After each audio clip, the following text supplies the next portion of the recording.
Welcome to our channel. Today we how to backup AWS. Open your terminal or command prompt.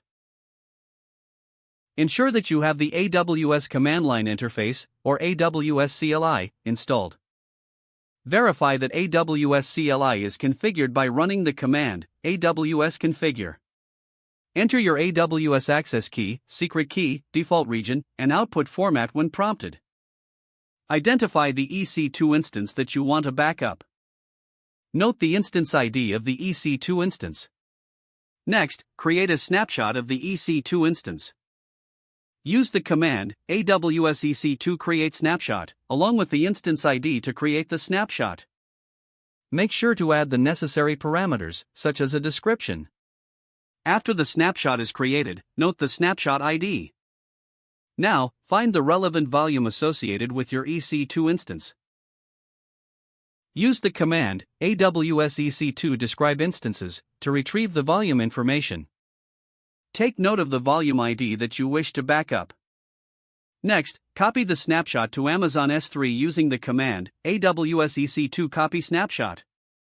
Specify the snapshot ID, destination region, and S3. Make sure to set the required parameters like source region and any encryption options, if necessary. Check the status of your copy operation by using AWS EC2 describe snapshots. Once the status indicates that the snapshot is completed, proceed to back it up to S3.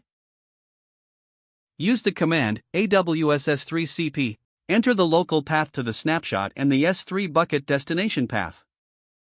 Verify the backup by listing the contents of your S3 bucket using AWS S3 LS. Check that the snapshot file appears in the bucket. Finally, set up a lifecycle policy in S3 if you wish to manage the backup retention. Document every step you took for future reference. If the page does not load, refresh the browser or try again in a private or incognito window. Make sure you are using the correct email address, then retype it carefully to avoid small typos. If your password is not accepted, use the reset option and create a new strong password you can remember. Check your spam folder for verification or security emails, then complete any requested confirmation steps.